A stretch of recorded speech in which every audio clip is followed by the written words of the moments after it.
საღამო მშვიდობისა, ეთერშია სოლიდარობის დრო TV4-ზე და გადაცემას გაუძღვები მე დავით ახვლედიანი. ჩვენი სტუმარი გახლავთ პოლიტიკოსი დიმიტრი ლორთქიფანიძე. საღამო მშვიდობის ბატონო დიმიტრი, მადლობა რომ გვეწვიეთ სტუდიაში. მადლობა მოწვევისთვის. ვისალმებით თქვენს მსმენელს და მაყურებელს. საინტერესო შეხვედრა შედგა ამერიკის შეერთებული შტატების ელჩი საქართველოში. შეხვდა საგარეო საქმეთა მინისტრს და იყო საუბარი იმაზე, თუ როგორ შეიძლება საქართველომ გამოასწოროს ურთიერთობა შტატებთან. იყო გზავნილი სახელმწიფო დეპარტამენტის მხრიდან და გადაეცა ქართველ მინისტრს ამერიკელი ელჩის მხრიდან ეს დანაბარები. მაგრამ აქ საზოგადოებისთვის უცნობია რა არის ამ ტექსტში, ასევე ჩდება კითხვა, რომ თუ კი დონალდ ტრამპის ადმინისტრაცია დიდად კმაყოფილი არ იყო თავის წინამორბედი ადმინისტრაციის მუშაობით, ზოგადად. მაგრამ საქართველოს ხელისუფლებას ჰქონდა პრობლემა, რასაც ადასტურებს ირაკლი კობახიძის პრემიერ-მინისტრის ის უკანასკნელი განცხადებები, რაც ჩვენ გუშინ და მოვისმინეთ. თუ როგორი ზეწოლა იყო, მაშინ ჩდება კითხვა, რატომ უნდა გამოასწოროს საქართველომ რაიმე, იქნებ თავად ამერიკის შეერთებულმა შტატებმა უნდა გამოასწოროს, ეს ერთი და მეორე, ჩვენ არ ვიცით რა წერია ამ ტექსტში, რა დანაბარებია შტატების მხრიდან. თქვენ რა კომენტარს გააკეთებდით, ბატონო დიმიტრი, საერთოდ როგორ შეაფასებდით აი ამ შეხვედრას? გასაგებია ეს ელჩი კი მართალია პოლიტიკური ფიგურა, თუმცა საკმაოდ გაწონასწორებული ქალბატონია ეს დენიგანი თავის წინამორბედისგან განსხვავებით, ვინაიდან ფაქტია რომ გრძნობდა იცვლება მოცემულობა, მიდის ბაიდენის ადმინისტრაცია, მოდის ტრამპის. და იყო თავშეკავებული. ახლა ეს შეხვედრა შედგა. საღამო მშვიდობის საქმე იმაში გახლავთ, რომ რობინ დანიგანი იყო ძალიან ახლო კოლეგიალურ ურთიერთობებში პიტერ აკერმანთან და ის დღემდე ითვლება რობინ დანიგანს გულისხმობ, დღემდე ითვლება ფერადი რევოლუციების მოწყობის ორგანიზების ერთ-ერთ მთავარ მამოძრავებელ ძალად. მოგეხსენებათ, რომ ფერადი რევოლუციების კუთხით მთელი მეთოდოლოგიები არსებობს, როგორც თეორიული, ისე პრაქტიკული და შესაბამისად მას ჭირდება, ასე ვთქვათ, მენტორი, რომელიც განახორციელებს ამა თუ იმ ქვეყანაში აი ამ რევოლუციას. და რობინ დანიგანი, რომელმაც შეცვალა კელი დეგნანი და გახსოვთ თქვენ ძალიან დიდი ხნის განმავლობაში არ ხდებოდა ელჩის გამოგზავნა საქართველოში. შემდგომში გამოიგზავნა ელჩი, შემდგომში ჩატარდა არჩევნები. რომ 2024 წელი იყო მართლაც ისტორიული წელი, მთელი მსოფლიოსთვის ყველგან არჩევნები იყო, ყველგან ფუნდამენტალური მნიშვნელობის, მათ შორის შეერთებულ შტატებში. და ახლა მრავალთვიანი პაუზის შემდგომ გამოჩნდა რობინ დანიგანი ჩვენ მთავრობასთან კონტაქტზე. ხო და ხაზი გაუსვათ, რომ პროტოკოლით საერთოდ არსებობს შეხვედრების სტატუსები და თუ დააკვირდით ოთახში ძალიან ცეთ უბრალო მეგობრულ ატმოსფეროში მიმდინარეობდა საუბარი, რაც ხაზს უსვამს იმას, რომ რობინ დანიგანის ვიზიტი არ იყო ოფიციალური ხასიათის და მას გააჩნდა წმინდა ესეთი შიკრიკის როლი, რომლითაც მას უნდა გადაეცა გზავნილები და ეს გზავნილები, როგორც აღინიშნა, არის სარეკომენდაციო ხასიათის. თქვენ ძალიან სწორად აღნიშნეთ, ბატონო დავით, რომ ამ წუთამდე ჩვენთვის უცნობია, რა სიტყვავს ჩვენგან მოქმედი თუ ყოფილი. მე ვფიქრობ, რომ წმინდა ფორმალურად ყოფილი სტრატეგიული პარტნიორი, იმიტომ რომ ამერიკის შეერთებული შტატები 2009 წლის 9 იანვრიდან არის საქართველოს სტრატეგიული პარტნიორი, პარტნიორობის ქარტია გაფორმდა შეერთებულ შტატებსა და საქართველოს შორის აგვისტოს მოვლენების შემდგომ. შემდგომში ამერიკის შეერთებულ შტატებმა ამ ქარტიის მოქმედების ძალით ჩვენ ძალიან ბევრი რამე დაგვაძალა, მათ შორის იგივე რუსეთის სოფლიო საბჭოთა ორგანიზაციაში შეყვანა ჩვენი ინტერესების საძიანოდ, მინდა გითხრათ, ეს იყო ამერიკელების მოთხოვნა ჩვენდამი და რაც ყველაზე მთავარია, ამერიკის შეერთებულ შტატებს დღემდე არ განუხორციელებიათ პირდაპირ ინვესტიცია საქართველოში. ანუ ამერიკის შეერთებული შტატების პოლიტიკური გადაწყვეტილება არ ყოფილა, რომ ამერიკული კომპანიები შემოსულიყვნენ საქართველოში და ჩაედოთ პირდაპირ ინვესტიცია საქართველოს ეკონომიკის გასაძლიერებლად. რამდენად ჯდება ეს სტრატეგიული ქარტიის სტრატეგიაში დამერწმუნებით ალბათ რიტორიკული კითხვა შეიძლება რომ გადმოითარგმნოს კიდეც და კონკრეტულად დაუსვათ ეს შეკითხვა იგივე რობინ დანიგანს.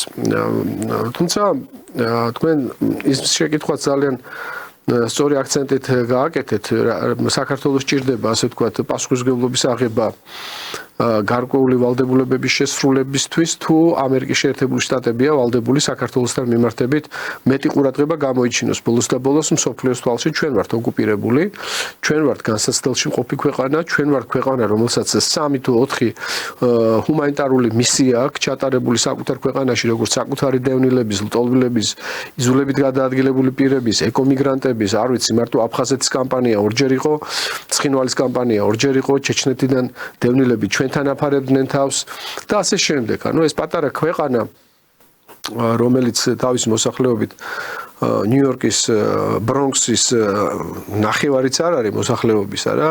მე ვფიქრობ, რომ სტრატეგიული პარტნიორის მხრიდან უნდა მართლაც სარგებლობდეს გარკვეული პრივილეგიებით და გარკვეული პრეფერენციებით, რომ იყოს ამისი პოლიტიკური ნება, მაგრამ ამერიკის შეერთებული შტატების მხრიდან ის რომ საქართველოში არამსუ არ განხორციელებულა დღემდე პირდაპირ ინვესტიციები, არამედ მეტიც ჩვენ სწორედ ძველმა ადმინისტრაციამ აგვიგრძალა ოსებთან ურთიერთობა, აგვიგრძალა აფხაზებთან ურთიერთობა, აგვიგრძალა ერგნეთის ბაზრობის გაშვება, როგორც მაინტეგრირებელი ერთ-ერთი მთავარი კომპონენტისა, რასაც შემდგომში უნდა გამოეწვია ქართულ-ოსური ურთიერთობების გადატვირთვა, შესაბამისად ქართულ-რუსული ურთიერთობების აღდგენა და მით უმეტეს, როდესაც მოახლოებულია საქართველოს ამის მტკიცებულებებიც არსებობს. ახალი შესაძლებლობები, როლი და ამპლუა, როგორც შუადერეფნის, ისე სამსხვილოს ფორმატში, რეგიონალური თანამშრომლობის ფორმატში მონაწილეობის კუთხით. ნახეთ, რამდენი რამე მომწიფდა საქართველოში იმისთვის, რომ ამერიკის შეერთებულმა შტატებმა კეთილი ინებოს და მართლაც მოხედოს თავის სტრატეგიულ პარტნიორს. კი, ეს სტრატეგიული პარტნიორობა ფორმალურად შეჩერდა ვერბალურად, მაგრამ ის ფორმალური ნაწილი მას გააჩნია, ბუნებრივია და თუნდაც ის ფაქტი, რომ ჩვენ კონტი ჯგუფმა მიგვატოვა ანაკლიის ხმასკლოვანი პორტის მშენებლობის პროცესში, მხოლოდ იმიტომ, რომ ამერიკის შეერთებული შტატებმა სხვა შორის იმ დროს ტრამპი იყო პრეზიდენტი 2016-20 წლების მონაკვეთში, 45 პრეზიდენტი გახდათ მაშინ ამერიკის შეერთებული შტატებისა, გამოუცხადა ეკონომიკური ომი ჩინეთს და გახსოვთ თქვენ Huawei-ის სკანდალი და გახსოვთ თქვენ ის მოთხოვნები, რომელიც მათ შორის ჩინური ინტერესების ამოკვეთას, ძირფესვიან ამოკვეთას გულისხმობდა მსოფლიო გლობალური ეკონომიკური პროცესებიდან. აი მაგალითად ის რაც გააკეთა ამერიკის შეერთებულ შტატებმა პანამაში, როდესაც პანამის არხის მიმდებარე პორტები BlackRock აყიდინა ჩინური კომპანიებისგან. და მე ღრმად ვარ დარწმუნებული, რომ პროცესი, რომელსაც თავის დროზე ჩვენ მოვიხსენიებდით როგორც ლაზიკას პროექტი, გახსოვთ თქვენ და ლაზიკას პროექტი იმით იყო საგულისხმო, რომ აი Deep State-ს რასაც ეძახიან და რაც უწოდებენ, არის სწორედ Deep State-ის ინტერესი იყო ბრიტანეთის ინტერესიდან გამომდინარე, რომ ლაზიკაში ყოფილიყო ეს legislation, რასაც ქვიან საკანონმდებლო ბაზა ყოფილიყო ბრიტანული და არა ქართული. და უგვერდით, ესეთი პრეცედენტი ბრიტანელებმა გააკეთეს ჰონგ-კონგში. და ჰონგ-კონგი დიდი ხნის განმავლობაში იმართებოდა, სანამ არ გადაეცა ბოლოს ჩინეთს, იმართებოდა სწორედ ბრიტანული სამართლით. ანალოგიური უნდათ მათ გააკეთებინათ ესე იგი ლაზიკაში, ანუ ანაკლიის ღრმაწლოვანი პორტი დღეს ხდება საჯილდაო ქვა. მე ღრმად ვარ დარწმუნებული, რომ ჩვენი ხელისუფლების მხრიდან დუმილი, იმიტომ რომ მე კიდევ ერთხელ ვიმეორებ და გეთანხმებით პათოსში, თქვენ არ გითქვათ, მაგრამ ეს პათოსი იგრძნობოდა და ამას გულისხმობ და როგორ შეიძლება რომ ამდენი ხნის დუმილის მერე როგორც იქნა გამოჩნდა ამერიკის ადმინისტრაციის ინტერესი, გიგზავნიან ელჩს და დუმილს ამჯობინებ ჯერჯერობით და თვლი რომ არ არის გასასაჯაროებელი რა სიტყვებს ამერიკის შეერთებული შტატები ჩვენგან.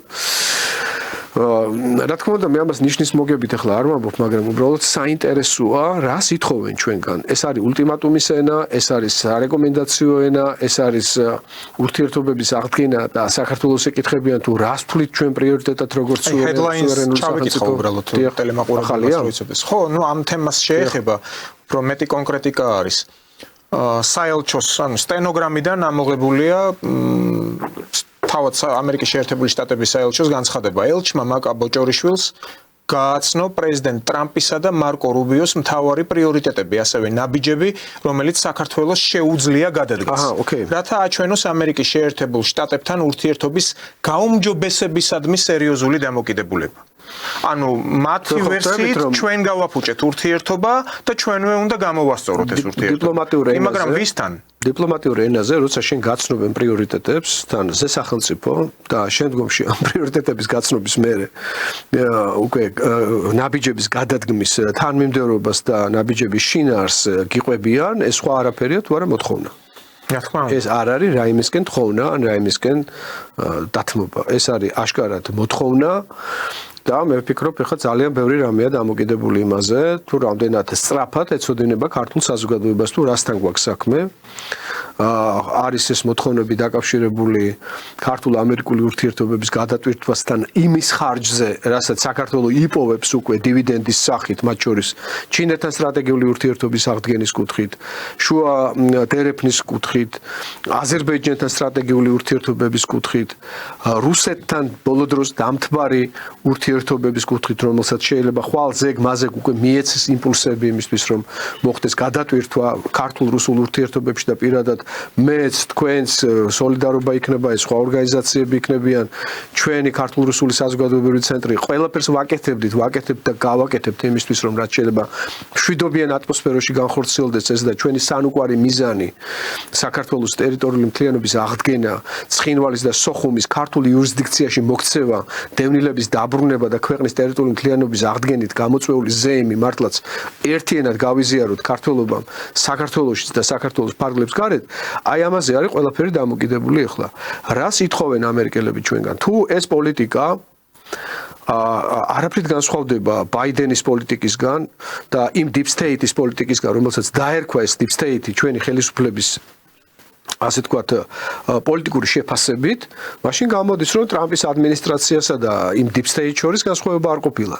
მერე ვიღაცა იტყვის, რომ ამერიკის შეერთებულ შტატებში პრეზიდენტები იცვლებენ, მაგრამ სისტემური მიდგომები არ იცვლებაო. ჩვენ ამ სისტემური მიდგომების ცვლილების არარსებობას ვერ ვხედავთ იმ რიტორიკაში, რომელსაც ტრამპი იყენებს კანადასთან მიმართებით, გრენლანდიასთან მიმართებით, ევროპასთან მიმართებით, როცა მონროს დოქტრინაზე საუბრობს და მონროს დოქტრინა სხვა არაფერია თუ არა ევროპის ჩაურევლობის კონცეფცია მთლიანად ამერიკის კონტინენტებზე, როგორც ჩრდილოეთ, ისე სამხრეთ კონტინენტებზე. ევროკავშირის საზღვარია, ხო თქვა. გრენლანდიაზე გუშინ თქვა, რომ საერთოდ ჩვენ ვფიქრობთ, რომ ანექსიას მოვახდენთო გრენლანდიის. ეხლა წარმოიდგინე, ნებისმიერმა ქვეყნის პრეზიდენტმა რო თქვას ესეთი რამ, ნებისმიერი მსოფლიოში. იმას გამოუცხობენ, რასაც გამოუცხობენ, ხო მართალია. მაგრამ გასაგებია და გვესმის, რომ იმ გრენლანდიას ორი ოკეანე ახლავს.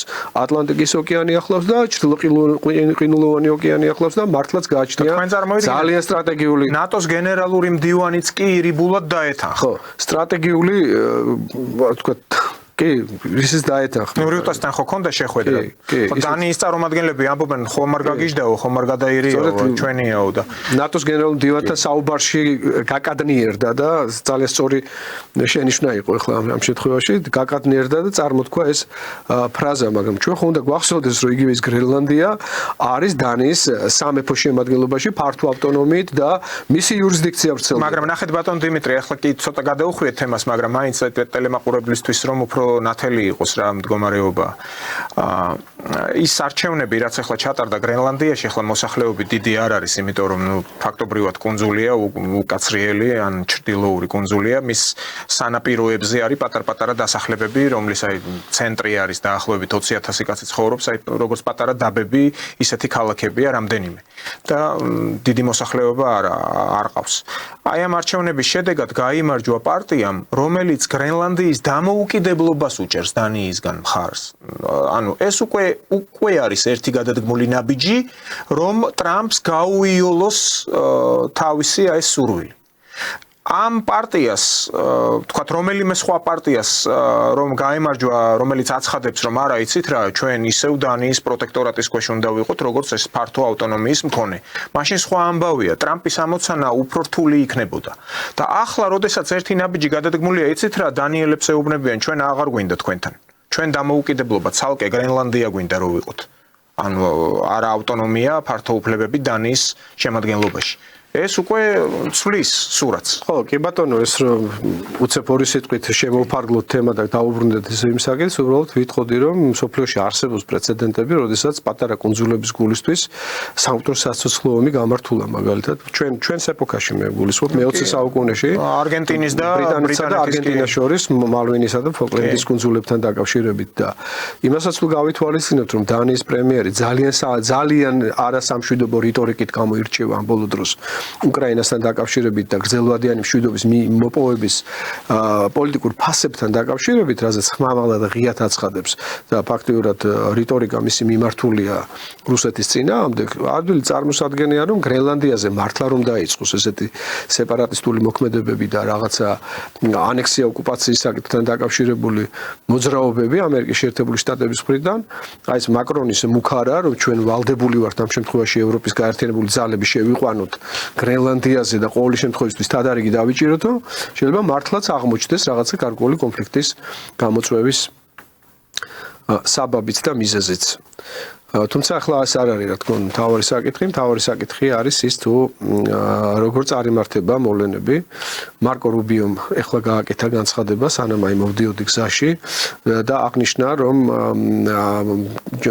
ტრამპის სპეციალური წარმომადგენლის ახლო აღმოსავლეთის საკითხებში სტივენ უიტკოფის შეხვედრა ვლადიმერ პუტინთან დამთავრდა წარმატებულად, მას გააჩნდა პოზიტიური დამოკიდებულება ამ საკითხთან დაკავშირებით და განაცხადა რომ ამის შემდგომ უკვე დაიგეგმება, როგორც ჩანს, დაიგეგმება, უпроსტოდ ჩვენი ინტერპრეტაცია, ამ შემთხვევაში დაიგეგმება ტრამპისა და პუტინის პირდაპირი მოლაპარაკებები. როგორც ჩანს, კარგად უსმინეს პუტინს, აი ეს გამოსვლა რაც იყო, რომ ალყაში არის ეს დაჯგუფება უკრაინული ესე ეგრეთ წოდებული ვესეუსი კურსკის ოლქში. და თქვენ წარმოვიდგინეთ ტრამპის ის განცხადება, იცით რა ძალიან გთხოვთ დაინდეთ ესენი ნუ ამოხოცავთო და უკვე პასუხი აი ამ ბანკოვსკაიიდან, ანუ კიევიდან ჩვენ ის კონტინგენტი გადასარევად გრძნობს იქ თავს, ან მობილური, ბრძოლისუნარიანი და არავითარი ასეთი, ანუ ალყაში არ არის უკრაინელები ამ. ეს ხო უკვე ცალსახაა და თვალნათლივ ჩანს რომ ახლა შეიძლება პუტინს მიაკერონ რაღაც ფალში რომ აიცით რა იტყუება ან ეს სტერეოტიპი რომ რუსული მედია ყოველთვის რაღაცას იგონებს მისი ნდობა შეიძლება ნუ თქვათ პუტინის ნდობაც არ შეიძლება ამათი ლოგიკით ლიბერალ გლობალისტების მაგრამ ტრამპიც იგივეს ამბობს ანუ ორი ზესახელმწიფოს პირველი პირი იტყუება და ზელენსკი და მისი კომპანია თუ ვინც არის იქ ისინი მართალს ამბობენ ეს ხო უკვე ყველაზე მეუთით ალყა ახსენა ტრამპმა დღეს პუტინს ალყა არ უხსენებია მან თქვა იზოლაცია რომ ვესეუს ჯარები არიან უკრაინული ჯარები არიან იზოლაციაში მე მოვიკვლიე ცალკე ინფორმაცია მასთან დაკავშირებით თუ რამდენი ჯარისკაცია ამ მდგომარეობაში აღმოჩნდა რომ თავიდან იყო 30000 კაცი შემოსული მთლიანად საომარი მოქმედებების თეატრში ჩაბმული და დღეს მდგომარეობით იზოლაციაში არის მოქცეული 6000 ჯარისკაცი. მე ვფიქრობ ეს არ არის მცირე რაოდენობა და საკმაოდ საპასუხისმგებლო იმისთვის რომ გაეკეთებინა ტრამპს დღეს განცხადება პუტინთან მიმართებით რომ გთხოვ ალყაში მოქცეული უკრაინელი ჯარისკაცები არა მოხოცო, რასაც მოყვა ზელენსკის განცხადება რომ ისინი უბრალოდ სირსკის განცხადება თავარსარდლის განცხადება რომ ისინი ალყაში არ იმყოფებიან და რომ სტრატეგიული უკანდახევა და ახალი ზღუდეების და პოზიციების შერჩევა მათ შეუძლიათ. რამდენად რეალურია ეს რა თქმა უნდა ხა ეს არ არის ჩვენი გარჩევის საგანი, მაგრამ ფაქტია რომ კურსკში მოვლენები ძალიან სწრაფად და გრიგალისებულად განვითარდა, სუჯა უკვე აღებულია, ფაქტიურად საომარი მოქმედებები გადასულია იმაში რომ ეს ოპერატიული ალყა ხორციელდება, ნელ-ნელა და დასრულდება და საბოლოო ჯამში 6000 ჯარისკაცის სიცოცხლე გახდება ძალიან მნიშვნელოვანი გადამწყვეტი ასე ვთქვათ მომენტი და გარემოება იმისთვის რომ პუტინმა გამოივაჭროს აი ამ ასე ვთქვათ პოლიტიკურ ძელკაში რაც შეიძლება აი პოლიტიკურ გარიგებაში რაც შეიძლება მეტი სათავისო სასარგებლო გარემოება. პუტინიც და ტრამპიც ამ შემთხვევაში ერთ სიხშირეზე აზროვნებენ, ორზე სახელმწიფოს გააჩნია სტრატეგიული ინტერესები, მოგეხსენებათ რომ საუბარი შეეხება უკვე ჩრდილოეთ ნაკადი ორის აღდგენას ამერიკის შეერთებული შტატების ინტერესის გათვალისწინებით, რაც გულისხმობს როსნეფტის ნავთობსაცავებზე მის აბსოლუტურ კონტროლს და შეძენას რუსეთის ფედერაციის მხრიდან. რუსეთი მაქსიმალურ დათმობაზე მედის ამერიკის შეერთებულ შტატებთან, მათ შორის იშვიათი მეტალების და მინერალების მოპოვების კუთხით, რაც გაცილებით მეტია კი ვიდრე უკრაინის ტერიტორიაზე და პუტინმა ისიც კი შესთავაზა, რომ არქტიკა ერთად ავითვისოთ. და ჩვენი სამეცნიერო პოტენციალი განვავითაროთ, კონსოლიდირება მოვახდინოთ და დავგეგმოთ ერთობლივი სამეცნიერო ექსპედიციები. მე ვფიქრობ, ეს არის უნიკალური შესაძლებლობა მართლაც, რომ აი მზე სახელმწიფოებს შორის ურთიერთობის რაღაცა ბალანსში ჩვენი ადგილი ვნახოთ და მე მესმის ახლა ჩვენი ხელისუფლების დუმილი, თუმცა ეს დუმილი დიდხანს რო ვერ გაგრძელდება, ესეც ძალიან კარგად მესმის. საჭიროა ვიმოქმედოთ, საჭიროა სახელმწიფო მიცოდეს თავისი საგარეო პოლიტიკური ორიენტირი. მოკლედ, მომავლის ორიენტირია საჭირო იმისთვის, რომ რაც შეიძლება სწრაფად ქვეყანაში დასრულდეს ეს დაპირისპირება და საზოგადოების ორად გახლეჩის დაწყებული და ძალიან სახიფათო პროცესი, იმიტომ რომ შერიგება ერთ-ერთი რაც შეიძლება განაპირობო შერიგება საზოგადოების ეს არის სწორი ეკონომიკური პოლიტიკა, ეს არის ქვეყნის ჩიხიდან გამოყვანის პერსპექტივები და პოლიტიკური სტაბილურობა იქ, როდესაც ამერიკაც, რუსეთიც და ჩინეთიც შეთანხმდებიან, რომ დიდი ახლო აღმოსავლეთის ფარგლებში ამიერკავკასიას უნდა გააჩნდეს სამშვიდობო აბსოლუტურად მშვიდობიანი სტატუსი. და ვხედავთ, რომ აზერბაიჯანს სომხეთის ბოლო დღეების მოლაპარაკებები და საბოლოო მიუახლოვდნენ შეთანხმებას, რაც არის ძალიან დიდი მონაპოვარი მთლიანად სტაბილურობისთვის და მშვიდობისთვის ჩვენს რეგიონში და რჩება საქართველოს თავისი აწეწილი საშინაო პოლიტიკით და განუსაზღვრელი საგარეო პოლიტიკური პრიორიტეტებით. მე მგონი მართლაც დროა უკვე დავფიქრდეთ ყველაფერზე, იმიტომ რომ ჩვენ ვხედავთ, რომ ქვეყანას პოლიტიკური ოპოზიცია არ გააჩნია. არსებობენ დაფინანსებული იაჩეიკები, რომლებიც არიან კონკრეტული რევოლუციური გეგმის შემადგენელი ნაწილი, მათი ამოცანა არ არის კონსტრუქციული ოპოზიციური პროცესის შექმნა. ფაქტობრივად ხელისუფლება არის დარჩენილი მარტო იმ ოპოზიციური შლეიფის გათვალისწინებით, რომელიც მას გააჩნია და ახლავს და გასაგებია ეს რა მოხმარების ობიექტიც არის, მაგრამ რა თქმა უნდა, ამაშიც ვთანხმდებით, რომ ასეც დიდხანს არ გაგრძელდება. ძალიან საპასუხისმგებლო მუნიციპალური არჩევნები გვიახლოვდება და აი მუნიციპალური არჩევნების საარჩევნო კამპანიის დაწყებამდე ჩვენ უნდა ვიცოდეთ ჩვენი საგარეო ორიენტირი, მომავლის ორიენტირი. და მე ღრმად მინდა წამდეს და მჯეროდეს, რადგან ჩვენ ბევრი წელია ვსაუბრობთ დავით, მათ შორის ამ სტუდიაშიც, რომ საქართველოს როლი უნდა განისაზღვროს გეოპოლიტიკურ ცენტრებს შორის მყარი ხიდის ფუნქციის როლით. რომ საქართველოს უნდა გამოივაჭროს ამერიკელებთანაც, გამოივაჭროს რუსებთანაც და გამოივაჭროს ჩინელებთანაც. ამის სრული შესაძლებლობა გვაქვს ჩვენ. შესაძლებლობა კი, მაგრამ მესმის მოტივაციაც, მაგრამ თუ ბერკეტები თუ არის საკმარისი თავად ინტელექტუალური კუთხით, ანუ ხალხი, რომელიც ამას მოახერხებს. თორე შესაძლებლობები რო არის კი დიდასტური. მე მესმის პესიმიზმის საფუძველი არის ის, რომ მართლაც რაღაც ჩაკეტილი კამერული სისტემა, რომელიც მუდმივად ათამაშებს ერთი და იგივე სახეებს და მართლაც გრჩება ადამიანს, გვერდიდან მომზირალ ადამიანს შთაბეჭდილება, რომ ქვეყანას არ გააჩნია სათანადო რესურსები, მაგრამ დამერწმუნეთ, რომ ქვეყანას ყავს თავისი რესურსები, ადამიანებს უნდა ძებნა, მათ შორის საზღვარგარეთ ჩვენი თანამემამულეების ძებნა ჩამოყვანა ძლიერი კარგი სპეციალისტების, ეკონომისტების პირველ რიგში გუნდის შექმნა, რაც გააკეთა ჩილეში პინოჩეტმა თავის დროზე, როდესაც შექმნა ახალი პოლიტიკური და ეკონომიკური რეალობა ჩილესთვის და უცხოეთში განათლება მიღებული თანამემამულეები, როდესაც გააჩნდათ უკვე საგანმანათლებლო ცენტრთან ერთად გარკვეული პრაქტიკაც, ყველა დააბრუნა ჩილეში. ანალოგიურად უნდა გავაკეთოთ ჩვენს. მესმის, რომ ქვეყნის მოსახლეობის თითქმის 1/3 ფარგლებს გარეთ არის, ქვეყნის ფარგლებს გარეთ არის გასული. კიდევ უარეს სიტუაცია სხვა შორის ბალტიის ქვეყნებში. ანუ ევროკავშირის ქვეყნებში აღმოსავლეთ ევროპის სახელმწიფოებმა დაკარგეს ფაქტიურად მომავლის განვითარების დემოგრაფიული, ასე ვთქვათ, ბაზა. ლიტვაში განსაკუთრებით არის სრული კატასტროფა, შეიძლება ითქვას, რომ ახალგაზრდობა გადაბერებული ნაციებია. კი ბატონო, იგივე სიტუაცია მოლდოვაში, პოსტსაბჭოს სივრცეს თუ შევხედავთ და ნატოს წევრი ქვეყნებიდან და აღმოსავლეთ ევროპის ქვეყნებიდან ბულგარეთში არის ძალიან სავალალო მდგომარეობა ამ მიმართულებით. ასე რომ საქართველოში რა თქმა უნდა ესეთი რამ გამონაკლისი არ იქნებოდა, მაგრამ აქვე თქვენის ნებართვით მინდა ერთი განცხადება გავაკეთო, რომ ამ ყველაფერს ერთვის ძალიან სახიფათო ტენდენცია. მიგრაცია, რომელიც ქვეყანაში ხორციელდება ბოლო 1 წლის განმავლობაში განსაკუთრებით. ეს არის გულისხმობ ჩემოდინებას ალბათ, ხო? დიახ, ეს არის საქართველოს შრომის ბაზარზე აშკარა ინტერვენციის მცდელობა და შეიძლება ითქვას პირდაპირ ბომბარდირება ქართული ეკონომიკური ბაზრის. მე ამ შემთხვევაში გულისხმობ იმ დასაქმებულ პირებს, რომლებსაც საქართველოს შრომის კანონთა კოდექსით არ გააჩნიათ დასაქმების უფლება. მე არ მესმის, სად არის სად იყურება ამ შემთხვევაში შესაბამისი უწყება შინაგან საქმეთა სამინისტროსი.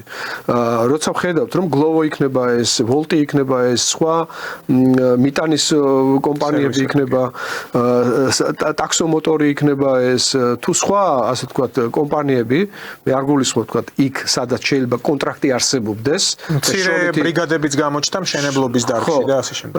ჩვენ ვხედავთ, რომ ვოლტმა და გლოვომ სხვათა შორის თანამშრომელს კი არ უწოდებს ამ იმას უცხოელ დაქირავებულს, არამედ უწოდებს პარტნიორს, იმისთვის რომ თავი აარიდოს შრომის კანონმდებლობას და თითქოს ეს პარტნიორი მას როგორც უცხოეთში დაფუძნებულ კომპანიას ჩამოყვა უცხოეთიდან.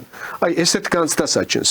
და ეს არის უკიდურესად სახიფათო ტენდენცია, გარდა იმისა, რომ ჩვენს ახალგაზრდებს არჩებათ სამუშაო, კერძოდ დასაქმებულ პირებს, ინდივიდუალურ მეწარმეებს აღარ რჩებათ სამუშაო, მათ შორის ტაქსომოტორის კუთხით, იმიტომ რომ მთელი რეგიონები, სადაც თბილისში და დიდ ქალაქებში ტაქსაობენ, ასე ვთქვათ, ვინც ჩამოდის ატაქსაოთ და ეხა ის ღაგვაკლია ჩვენ, რომ პაკისტანელები, ინდოელები, არაბები, ირანელები, ნებისმიერი ამ მნიშვნელობით, ვინც არ უნდა იყოს, ნებად პოსტსაბჭოური სივრციდან, ვინც არ უნდა იყოს, რომელი რესპუბლიკაც საქართველოში ნახულობდეს თავის სარჩო საბადებელს ჩვენი შრომის კანონმდებლობის გვერდის ავლით, ეს რაც პირდაპირ ნიშნავს, რომ ის გადასახადებს არ იხდის, იკავებს ჩვენ შრომით ბაზარს და ამავე დროს უკანონო მიგრაციის აი ამ ელემენტის განვითარებით ახდენს ქვეყანაში დემოგრაფიული პლაზმის ცვლილებას. აი ამ მიზნით მე დავაფუძნე ორგანიზაცია საზოგადოებრივი კომუნიკაციებისა და სახალხო დიპლომატიის ცენტრი და გუშინ მივმართე შინაგან საქმეთა სამინისტროს მიგრაციის დეპარტამენტს ბატონ გურამ დავითაშვილს.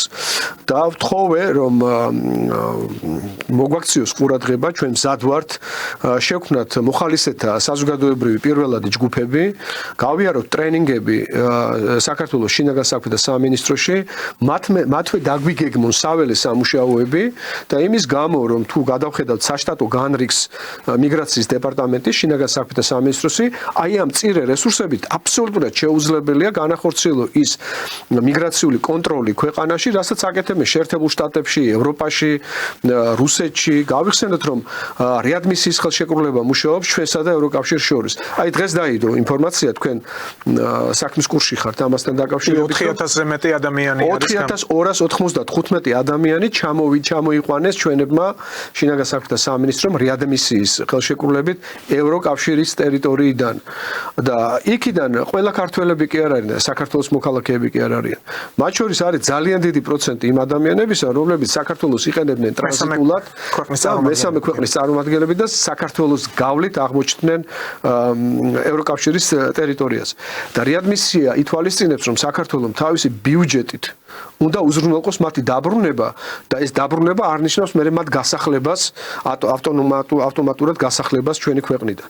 მე ისინი უნდა შეასახლოს სოციალურ თავშესაფრებში, მე უნდა დაიწყო წარმოება და ეს არის ჩვენთვის დამღუპველი და ამას ვამბობდით ჩვენ 2018 წელს. მით უმეტეს საქართველოში მუშაობს კანონი, რომლის თანახმად უცხო პირს, უცხოელ მესამე ქვეყნის პირს თუ აქვს სურვილი მიმართოს, რომ საკუთარ ქვეყანაში ის იდევნება, საქართველოს ვალდებულია განიხილოს და მისცეს თავშესაფარი. დიახ და აი ზუსტად მაგის თქმა მინდა, რომ თუ შინაგან საქმეთა სამინისტრო გამოავლეს ნებას და აი ხო გვეუბნება ჩვენი მთავრობა, რომ ჩვენ გავცემთო გრანტებს ვარა ადგილობრივი არასამთავრობო ორგანიზაციებისთვის. აი შემოვდივარ წინადადებით, რომ შინაგან საქმეთა სამინისტროს აღმოუჩინოთ ქმედითი ოპერატიული თანადგომა, დახმარება, შემოვიკრებთ მოხალისეებს, მათ შორის არაბულის, ფარსის, რუსულის, ინგლისურის მცოდნე ადამიანებს და დავიწყებთ საველე მუშაობას. მათ შორის ინფორმაციის მოპოვებაზე, ფიქტიური ქორწინებების საკითხთან დაკავშირებით, უკანონო უკანონო ბიზნეს საქმიანობასთან დაკავშირებით, უკანონო კომერციასთან დაკავშირებით, რომლებსაც უცხო ქვეყნის მოქალაქეები უკანონოდ ეწევიან საქართველოში, როგორც უკანონო მიგრაციის წარმომადგენლები. ანუ მიგრანტები ფიქტიური ქორწინება ახსენეთ, ევროკავშირში უკვე აპირებენ შეტანას ცვლილების, რომ ოჯახი ვეღარ გაერთიანდება, ანუ აი მიგრანტი, რომელსაც აქვს მოპოვებული ან შრომის თქვათ სლოვანებიდან სტაჟიდან გამომდინარე უფლება მოიპოვა იმ ქვეყანაში ყოფნის, ნუ არსებობს ასეთი მცნება ოჯახის შეერთება და ასევე ეს თავისი ოჯახის წევრები შეიძლება ევროკავშირი უკვე ამუშავებს აი გერმანია, მთელი რიგი ქვეყნები, რომ ეს უფლება უკვე შეიზღუდოს. და დავით, ნახეთ, ვეღარ გაერთიანდება. კი, ძალიან მნიშვნელოვანია ეს ანალოგიით უნდა ვიხელმძღვანელოთ ჩვენც, ხო, ეს ის შემთხვევა, როდესაც მართლაც უნდა მივბაძოთ მათ, იმიტომ რომ ფიქტიური ქორწინებები იძლევა მუდმივი ბინადრობის უფლებას. მუდმივი ბინადრობის უფლება იძლევა უკვე ოჯახის გაერთიანების მიზნით ნათესავების მოწვევას ქვეყანაში და შემდგომში უკვე თუ ფულადი სახსრებიც გააჩნია და ბიზნესიც გააჩნია პიროვნებას, მოქალაქეობაზე შეიტანს 10 წლის თავზე იქნება თუ ცოტა მოგვიანებით რა მნიშვნელობა აქვს, მაგრამ მანამდე უკვე აქ იცხოვრებს და ჩვენთვის რა მნიშვნელობა აქვს, თუ კი ამ მიგრაციის ტალღამ უნდა წალეკოს ქვეყანა, მაშინ ეს არაფრით არ განსხვავდება იმ განსაცდელისგან, რომელიც ქვეყანა შეიძლება ომის შედეგად დაატყდეს.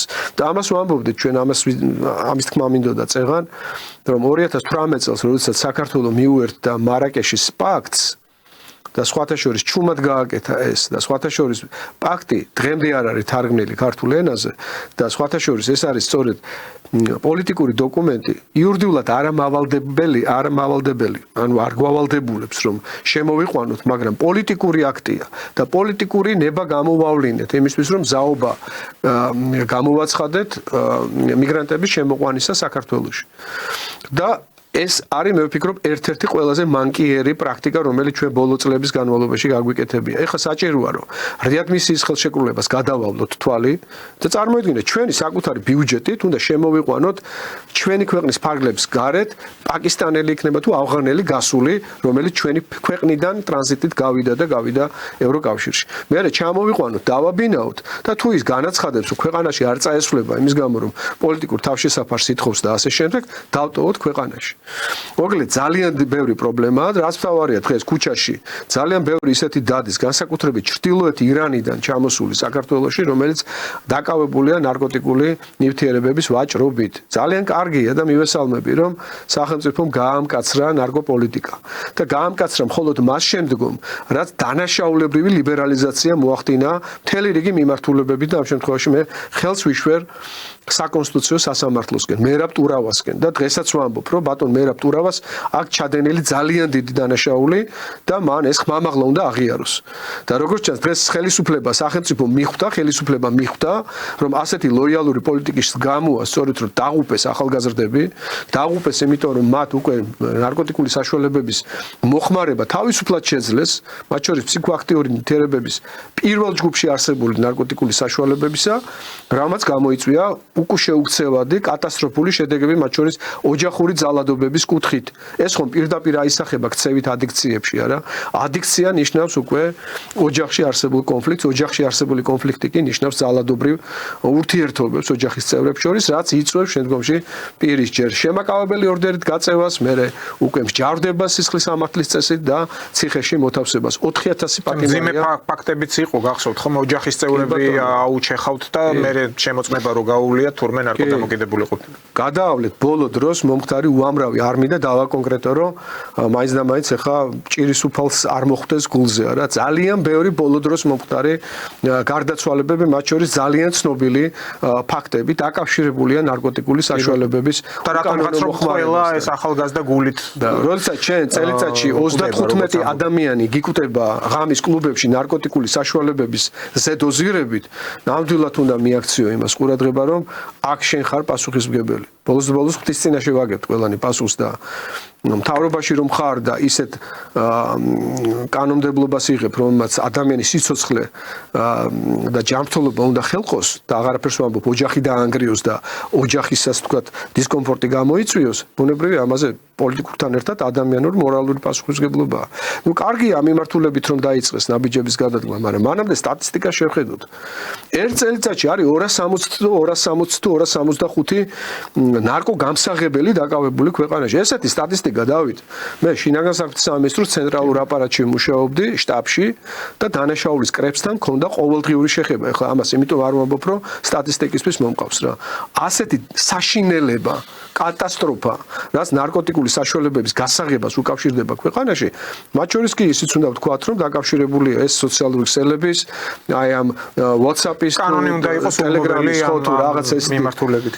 კომუნიკატორების გამოყენებას და რაც ძალიან ძნელად გასაკონტროლებელია მესმის, მაგრამ მე თვითონ ფაქტის კონსტატაცია მინდა მოვახდინო, რომ როცა 260 ბარიგას იჭერ ერთი წლის განმავლობაში, უნდა წარმოიდგინოთ, თუ რა დღეშია ამ ბარიგების მიერ ჩატარებული აქტის შედეგად საზოგადოება ის ახალგაზრდობა, რომელიც ხელიდან გვეცლება. წმინდა რელიგიური თვალსაზრისით ეს ბარიგები ეგრეთ წოდებული ხელს უწყობენ, რომ ნარკოდამოკიდებულებმა ვენაში შეუშვან პირდაპირ ვიტყვის სატანის ექსკრემენტები. კი ბატონო, ფენტალინი თქვენ რა გონიათ ეს არის ის სინთეზური საშუალებები, რომელმაც უდიდესი, ასე ვთქვათ, გენოციდის ეფექტი მოახდინა ამერიკის შეერთებული შტატებისთვის. იმიტომ რომ ამ შემთხვევაში ობიექტურია ტრამპი. მექსიკას და კანადაც ორივე ტრანზიტის, ასე ვთქვათ, ტრანსსაზღვრო ზოლებია, საიდანაც თავისუფლად შემოდის ნარკოტიკული საშუალება, მათ შორის ფენტალინი და საქართველოში ფენტალინთან ერთად ყველა სინთეზური ნარკოტიკული საშუალებაა და რაც ყველაზე საშიშია არის ის, რომ ძალიან დიდი რაოდენობით ირანიდან შემოდის სწორედ ის ნარკოტიკული საშუალებები პაკისტანიდან. ხო, პაკისტანთან რატომ უნდა გქონდეს აი უვიზო მიმოსვლა, ჩემთვის მართალი გითხრათ, სრულიად გაუგებარია. გასაგებია ინდოეთთან გვაქვს რომ ვთქვათ, არსებობს რაღაცა სტუდენტური ხელშეკრულებები, ჩამოდიან ბევრი სტუდენტები, სწავლობენ ჩვენს უმაღლეს სასწავლებლებში, იხდიან იმ ღირებულებას და აქედან გამომდინარე ის დროებითი ბინადრობის უფლება სრულიად გამართლებულია, მაგრამ მეორეს მხრივ უნდა გადავხედოთ იმ ქვეყნებთან უვიზო მიმოსვლას, რომელთანაც ჩვენ არავითარი ინტერესი პირდაპირ ინტერესი არ გაგვაჩნია. მით უმეტეს არ უნდა ვანიჭებდეთ ბინადრობისა და გამარტივებული წესით მოქალაქეობის უფლებას ისეთი ქვეყნებიდან ჩამოსულ პირებს, რომლებიც ქვეყანაშიც ჩვენ ანალოგიური პრობლემა ჩვენი მოქალაქეების სასარგებლო პირობით არ გაგვაჩნია. მაგალითად, როცა ჩვენი მოქალაქე საფრანგეთში ცდილობს რომ დაიმკვიდროს ადგილი და შენ ფრანგებს თქვათ ქვეყნიდან ყრი, ბუნებრივია ამან შეიძლება სარკული პრობლემა გამოიწვიოს, სარკული ეფექტის პრობლემა გამოიწვიოს, მაგრამ როდესაც ჩვენ ახლა ირანელებს იღებ, ხო, მხოლოდ იმიტომ, რომ ბინადრობის უფლება ამ შემთხვევაში $100,000 ქონების, უძრავი ქონების შეძენის საფუძველზე გაძლევს შესაძლებლობას, რომ აკეთო ტოტალური ბიზნესი და აშენო სახლები და შემდგომში მისცე ამ ირანელებს ეს სახლები, ეს არ არის სხვა თუ არა დივერსია ქვეყნის წინააღმდეგ. პირდაპირ ვთქვათ. ამიტომ ჩემი აზრით ეს უვიზო მიმოსვლები გარკვეულ ქვეყნებთან უნდა გადაიხედოს, შეიზღუდოს და ვისთანაც არ შეიზღუდება, იმასთან უნდა გამკაცრდეს ადგილზე მონიტორინგი.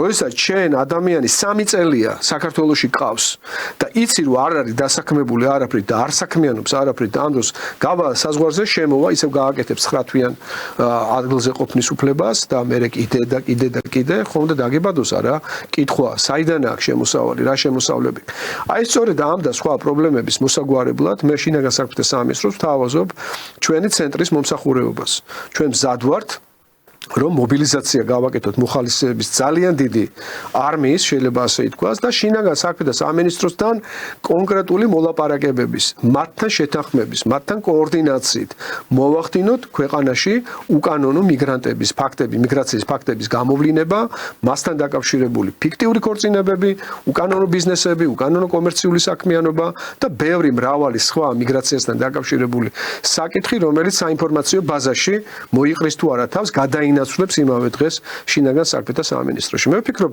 მისასალმებელი საქმეა და მე ვფიქრობ, რომ ძალიან ბევრი ადამიანი დაუჭერს ამას მხარს ბატონო დავით. წერილი გაგზავნილი მაქვს, მინდა გითხრათ, რომ მიგრაციის დეპარტამენტში ვესაუბრე სამართლებრივი უზრუნველყოფის განყოფილების ერთ-ერთი იურისტს, არ მინდა ახლა მისი სახელი და გვარი დავასახელო. მასთან პრივატულ საუბარში აბსოლუტური პოზიტივი მივიღე, მან ძალიან მოიწონა ეს იდეა და მას შემდეგ რაც შევიტანე, განცხადება ახლა არის რაღაც ადმინისტრაციული ვადა და ველოდები აქედან გამომდინარე პასუხს. მე Facebook-ზეც აი ამ ინფორმაციას დავდებ და შესაბამისად სოციალური ქსელიდან დარწმუნებული ვარ, რომ მასიური მხარდაჭერა ექნება ამ იდეას. რაც შეიძლება ბევრი უნდა აღმოჩნდეთ აი ამ პლატფორმაზე, იმისთვის რომ სახელმწიფოსთვის მართლა ძალიან სასარგებლო საქმე ვაკეთოთ და იცით რა, ასეთი საქმიანობით სხვათა შორის თავისუფლად შეიძლება ჩანაცვლდეს ის ფსევდო აქტივობები, რომელსაც ჩვენ რუსთაველზე 104 თუ 105 დღეა ხედავთ. იყო ინფორმაცია რომ გადაუკეტიათ კვლავ და გრძელდება ეს აქცია. აი თუ რამეზე პროტესტი უნდა კეთდებოდეს დღეს საქართველოში, პროტესტი უნდა კეთდებოდეს აი უკანონო მიგრაციის გახშირებულ ფაქტებთან დაკავშირებით, რომელსაც ხელი ეწყობა მათ შორის სრულად უკანონოდ მიღებული გადაწყვეტილებებით მათი დასაქმების შესახებ. და ჩამოთვალეთ კიდეც ის სფეროები, სადაც ისინი არიან ძალიან მჭიდროდ დასაქმებულები. დევნიან რა ჩვენს ადგილობრივ კადრებს, დევნიან რა საქართველოს მოქალაქეებს, რომლებიც თავის მხრივ ტოვებენ საქართველოს და მიდიან უცხოეთში სამუშაო საძებნელად. ნუ ეხლა ეს უნდა შეწყდეს. ეს უნდა კონკურენციის მომენტიც არის, ანუ ისინი მზად არიან იმუშაონ უფრო იაფად. ჩვენი მოსახლეობა და ეს გარკვეული სეგმენტი ფიქრობს, რომ ის უფრო მეტი შოვის, ანუ შემოსავალი მეტი ექნება თუ მოახერხებს და გაასწრებს, ანუ გავა საზღვარგარეთ, ну უფრო ალბათ ევროპისკენ და ესეთი მონაცვლეობა, ეს მიგრაცია უკვე უარყოფითად მოქმედებს თავად ქვეყანაზე. აბსოლუტურად გეთანხმებით. ფაქტია, რომ ეს ჩანს და ევროკავშირთან ჰარმონიზირებული კანონმდებლობის მთელი, ასე ვთქვათ, პაკეტი უნდა გადაიხედოს იმისთვის, რომ ჩვენ გავთავისუფლდეთ ამ ვალდებულებებისგან, მათ შორის მიგრაციის პაქტი, რომელიც მარაკეში 2018 წელს იქნა ხელმოწერილი კახა სიხარულიძის მიერ რა, ის უნდა იქნეს მისი დენონსირება აუცილებლად. არც ამერიკის შეერთებულმა შტატებმა და არც რუსეთმა სხვათა შორის მხარი არ დაუჭირეს მათი ქვეყნების მონაწილეობას, პრეზიდენტებმა მხარი არ დაუჭირეს მათი ქვეყნების მონაწილეობას აი ამ მიგრაციის გლობალურ პაქტში. და არ აიღეს პასუხისმგებლობა მიგრანტთა ნაკადების მიღებისა თავიანთ ქვეყნის ტერიტორიაზე. ეს ბრიუსელის არ არის გამორიცხული, ეს ბრიუსელის წნეხიც ყოფილიყო თავის დროზე. და ამჟამადაც ახლა ავსტრიის პრემიერის განცხადებაც ხო გახსოვთ მაშინ, რომ საქართველო განიხილება იმ ტერიტორიად, სადაც ის ნაკადი, რომელსაც ვერ გაუმკლავდება ევროკავშირი, მიიღებს საქართველოს იყო ეს. და თუ გახსოვთ აი ბოლო ზარი ემანუელ მაკრონის ბიძინა ივანიშვილთან. დიახ. არც ის არის გამორიცხული, რომ თქვათ რაღაც პრეფერენციების და ვითარების უფრო განმუხტვისთვის, შერბილებისთვის ბრიუსელის და თავად ევროკავშირის საფრანგეთს წონა აქვს, რა თქმა უნდა, ამ გაერთიანებაში. სწორედ ეს იყო, რომ თქვათ თუ მასა იქნებოდა დევნილების გადმოსვლა საქართველოში ყოფილიყო რაღაც ასეთი აი პუნქტი ან სატრანზიტო როლი ქონოდა საქართველოს. შესაძლოა, ეხლა არავინ არ იცის, მე ამის მტკიცებას ვერ დავიწყებ, მაგრამ არც ის არის გამორიცხული, რომ ეს შემოთავაზებაც ყოფილიყო საფრანგეთის პრეზიდენტის მხრიდან.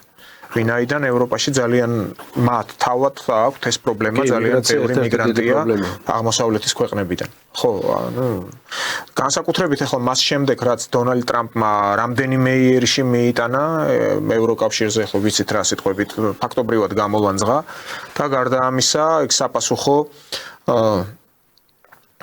ბაჟი დააწესა 200%-იანი. ეს არის უზარმაზარი წარმოიდგინეთ 50%-ით განსაზღვრეს ეს ბაჟი ევროპელებმა ამერიკულ სპირტიან სასმელებზე და ამის საპასუხოდ 200%-იანი დააწესა ტრამპმა. ეს არის ნამდვილი ომი, ოღონ ეკონომიკური ომი. კი ბატონო. ხო და დიდად არხიბლავს ახლა ტრამპ საერთოდ ამ ევროკავშირის აქტივობა. ასევე ამერიკელებმა ეს მარკო რუბიომ პოლონეთი რო აქტიურობდა, რომ მიცით რა ეს უკრაინის კონფლიქტიდან გამომდინარე მოდით განათავსეთ ჩვენთან ბირთვული იარაღი. ამაზე პირდაპირ თქვეს ამერიკელებმა, რომ ეს საერთოდ სისულელია, ასეთ რამეს ვერც განვიხილავთ და ისევ და ისევ ტელემაყურებელმა რო იცოდეს უბრალოდ ახლა ევროპის კონტინენტზე ორადორი სახელმწიფოა, რომელსაც აქვს თავისი ბირთვული იარაღი. ეს არის საფრანგეთი და კუნძული დიდი ბრიტანეთი. ნუ მაინც დასავლური სამყაროა. თავად ამერიკის შეერთებულ შტატებს რამდენიმე ევროპულ ქვეყანაში აქვს და არა მარტო თურქეთშიც აქვს ბირთვული საწყობები, ესეთ ბელგია, ასევე იტალია, ნუ გერმანია, თუმცა იქ ამ ბირთვული იარაღის გამოყენების უფლება აქვს მხოლოდ და მხოლოდ ამერიკის შეერთებულ შტატებს. ანუ აი ფრანგებს და ბრიტანელებს იქ თავიანთ იარაღზე პასუხისგებლები ისინი არიან და მათ შეუძლიათ ეს მოახერხონ. და ეს რატომ თქვი, უბრალოდ ისი არ არის როგორც ევროპელებს სწადიათ. Ახლა დიდი შვიდიანი შეიკრიბა, აუცილებლად უნდა გაუნაგრძოთ უკრაინის დახმარება, ასევე რუსეთს უნდა დაუწესოთ კიდევ უფრო მეტი სანქციები. ანუ 3 წელია ერთი და იგივეს ამბობენ. და მიყვებიან დინებას. ვის ატყუებენ? აი, აღარ გამოსდით არაფერი. ტრამპი და პუტინი ერთმანეთში აგვარებენ, ერთი ფრაზით მოაგვარა პუტინმა. რო კითხეს, აბა რა ანუ როგორ ხედავთ ამერიკელებთან ურთიერთობის დალაგებას? აი ეს თქვათ ან უშიშროების საბჭოს ხდომაზე. დღეს გააკეთა ესეთი განცხადება. ამ საკითხზეო ეხლა ჩვენ წავიმუშავებთო. მაგრამ ვატყობო რომ კარგად მიდის საქმე, ვნახოთ რა გამოვა ამ ყველაფრისგან. პუტინი ამბობს ამერიკელებთან ურთიერთობაზე. და ის რითაც გადაცემა დავიწყეთ რომ ეს პუტინმა რომ თქვა იმ ლუკაშენკოსთან ერთად პრესკონფერენციაზე რომ დიდი კონტინგენტიანი არის უკრაინელების ალყაში შემორტყმული. აგერ ტრამპმა იცით რა მოდი დაინდეთ რა, ნუ დახოცავთ ამ უკრაინელებს, ეს რას ნიშნავს, რომ ბევრ საკითხებში უკვე უგებენ ერთიმანეთს. რა თქმა უნდა, ეს ნიშნავს მოლაპარაკების ტაქტიკის შეხვედრას რაც შეეხება ბატონ დიმიტრი, ხო კითხვებია ბევრი, რომ ჟურნალისტებიც, მათ შორის დასავლური მედიის ჟურნალისტები აჩქარებენ მოვლენებს, სულ უნდათ აი როდის მოხდება შეხვედრა უშუალოდ ტრამპისა და პუტინის, ნუ ახლა პუტინმა თქვა რომ ჯერ ნუ არ არიან ამისთვის გზად, იქ ბევრი პუნქტია, თქვათ გადასაწყვეტი, გადასაჭრელი, ასევე როგორც თავად თქვა, ბევრი ნიუანსი არსებობსო. იყო საუბარი იმაზე, ვინაიდან წელს აღდგომა, როგორც კათოლიკეები აღნიშნავენ, ასევე მართლმადიდებლები ერთად, 20 აპრილს არის აღდგომა. ამერიკელებს სურვილი ჰქონდათ, რომ რაც შეიძლება მალე მოეხდინათ, აი რაც ტრამპს ჰქონდა იდეაში ამ 100 დღის განმავლობაში გადაეჭრა ეს უკრაინის საკითხი. როგორც ერთ-ერთ ვერსიად, აი პუტინთან შეხვედრა შესაძლოა ამ აღდგომისთვის მომხდარიყო. თუ სად ამაზე არ არის საუბარი. მაგრამ აგრეთვე იყო ლაპარაკი, რომ იქნებ მაისში მომხდარიყო. ისიც კი ითქვა, როდესაც ტრამპი პრეზიდენტი გახდა, რომ ეგება და საერთოდ 9 მაისს ჩადის იქ უწითელ მოედანზე მავზოლეუმთან, თქვა. დახმებით რომ განსაკუთრებული 9 მაისია წელს, 80 წლის თავი, უდიდესი მსხვერპლი 27 მილიონი ადამიანი დაიხოცა.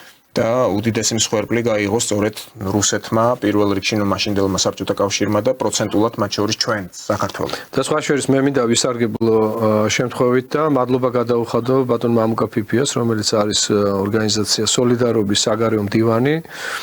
და დღეს მე მქონდა შესაძლებლობა მენახა ის განცხადება, რომელთაც ის შევიდა უშუალოდ ვლადიმერ პუტინთან თხოვნით, რომ მას გამოეჩინა განსაკუთრებული ყურადღება იმ ვეტერანების მიმართ, რომლებიც საქართველოში არიან დარჩენილნი, მათი რაოდენობაც იყო მითითებული 60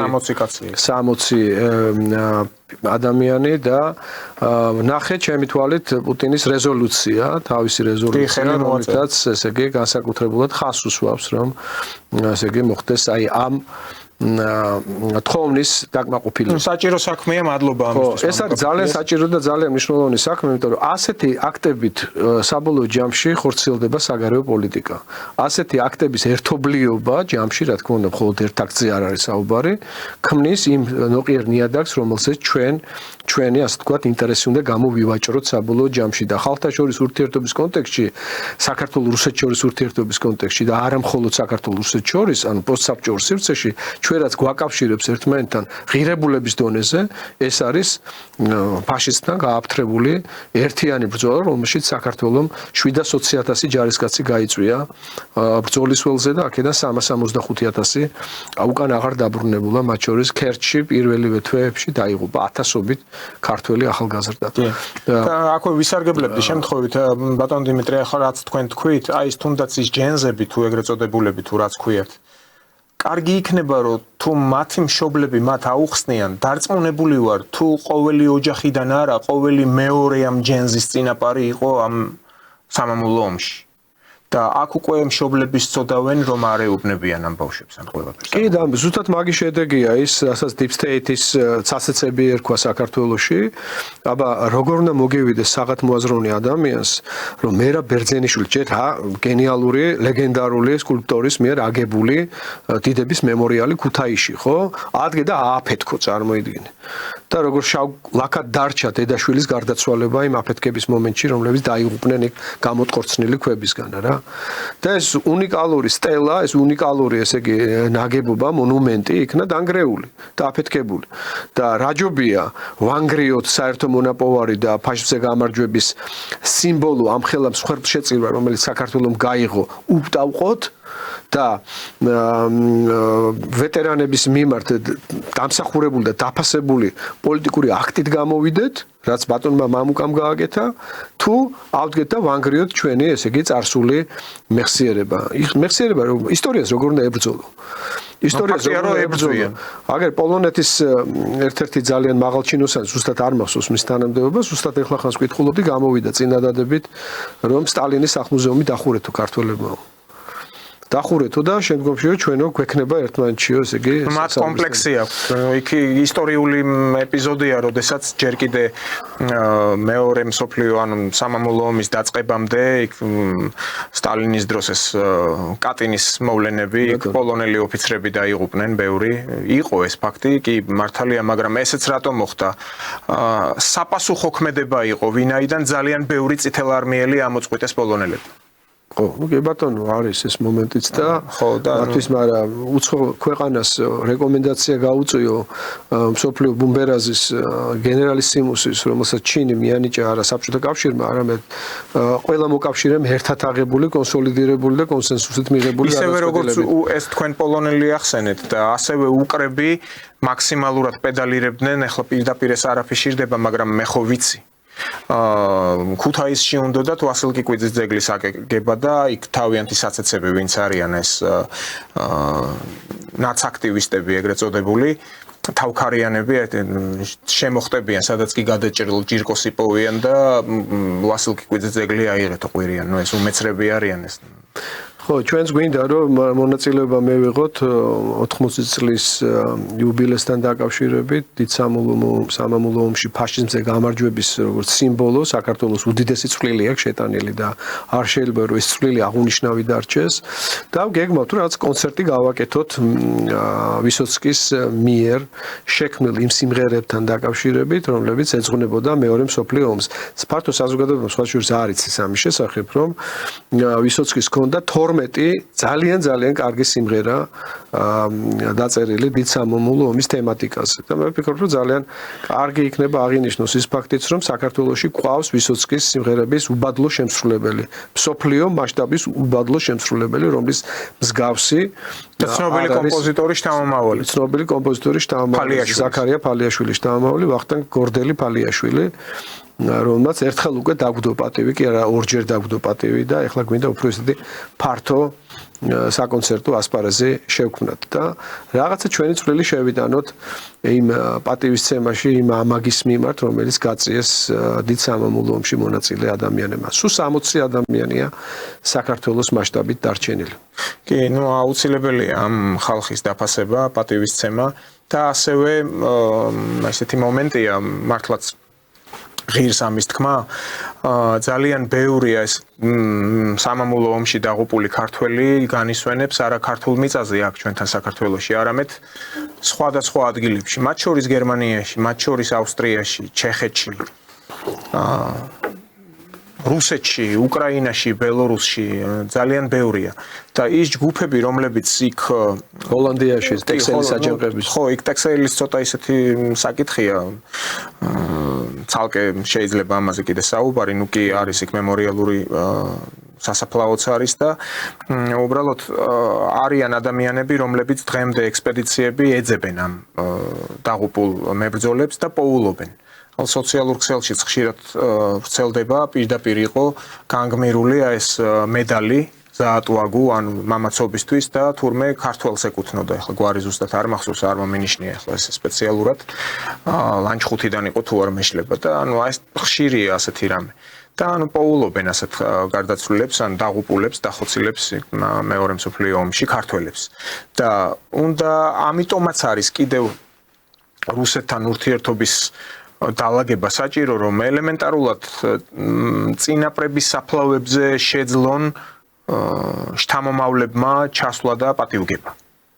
მოთხოვნაც ხო იყო ჩვენგან რომ ეს ოკუპირებულ ტერიტორიებზე იქ ვთქვათ ცხინვალი იქნებოდა თუ აფხაზეთის ტერიტორიაზე ხო ბევრია ქართული სასაფლაოები ხო ქსელშიც არის ეს ყველაფერი ჩანს თუნდაც YouTube-ზე რო აკრიფო აი აფხაზეთში იმიტომ ქართული სასაფლაოები სულ ბურიანია იმდენი მწვანეა უკვე იქ ამოსული მომვლელი ჭირდება იმასთან ეს ისეთი საკითხია რომ ყველა ცივილიზებულ ქვეყანას საფრანგეთში რო ჩადიან სპეციალურად მიდიან სასაფლაოების დასათვალიერებლად იმ დონეზეა იქ მithumetes აფხაზეთში დავით 47.8% ეთნიკური ქართველები განდევნილი არიან იმ ქვეყნიდან რომელსაც ქვეყანას უწოდებენ უпроსორად იმ რესპუბლიკიდან და მე ვფიქრობ რომ ობიექტურია ის მომენტი რომ არც ერთი რუსი პოლიტოლოგი სხვათა შორის აი ბოლო დროს ჩატარებულ კონფერენციებში სადაც მე მიმიღია მონაწილეობა არ უარყოფს იმას რომ ეს არის უპირატესი უფლება დევნილების დაბრუნებისა და ეხლა დევნილები მართლა 2 და 3% კი არ არიან ხო ნახევარზე მეტია დევნილი დასაბრუნებელი აფხაზეთში ამას არ უარყოფენ აფხაზების ნაწილის დღეს იქ ძალიან სწრაფად იცვლება სიტუაცია თურქული გავლენები იმდენად ჭარბობდნენ რეალურ ადგილობრივ პატრიოტებს მათ შორის რომლებსაც გააჩნდათ რაღაც წარმოდგენა აფხაზეთის შემდგომ ბედთან დაკავშირებით რომლითაც საქართველოსთან და გადაჯაჭვული იყო ეს ურთიერთობები რომ აგერ ამხელა დაპირისპირება გამოიწვია არძიმბას კლანსა და ახლად არჩეულ ბადრა გუმბას მომხრეებს შორისა რა და ნუ ეს არ არის მე თავის დროზე ვამბობდი 2 წლის წინ ვამბობდი ჯერ კიდევ რომ იგივე ადიღიაში როდესაც კავკასიური დიალოგი ჩატარდა გახსოვთ იყო იქ სოხუმის უნივერსიტეტის წარმომადგენელი არსოუ ხვაფშხუ რომელიც არის მუჰაჯირების შთამომავალი და მამამისი იქიდან არის წამოსული და რომელიც პირდაპირ ამბობდა რომ ჩვენ ახალგაზრდებსო მომავალი აფხაზეთის გვესახებაო თურქეთთან მჭიდრო ეკონომიკურ და პოლიტიკურ ურთიერთობებში, იმიტომ რომ ვერც გაამტყუნებ, ხვდებით ეს არის მისი ორგანული ბუნებრივი განცდა, იმიტომ რომ მამამისი იქ დაიბადა, გაიზარდა. ხედავენ რომ ჩერქეზული დიასპორა ერთ-ერთი მოწინავე დიასპორაა, რომელსაც გადგმული აქვს, ასე ვთქვათ, ხელისუფლებაში ფესვები. ძალიან დიდია მათი მხრიდან მხარდაჭერა, მატერიალური, ეკონომიკური, სავაჭრო ურთიერთობები და ასე შემდეგ და ახალგაზრდები ვერ ხედავენ რუსეთთან განვითარების პერსპექტივას აქედან გამომდინარე და ამ დროს ჩვენსკენ გამოხედვა საერთოდ არ უნდათ და ზიზღის ელემენტი ძალიან დიდია. ამიტომ სანამ არსებობს ახლა ხელმოსაჭიდი მომენტი და ეს ბადრა გუმბას გარემოცვა და მისი ასე ვთქვათ ადმინისტრაცია და მისი ასე ვთქვათ მასთან დაკავშირებული პოლიტიკური პერსონები მე ვფიქრობ საჭირო და მნიშვნელოვანია რომ დროულად დავიწყოთ მათთან მუშაობა.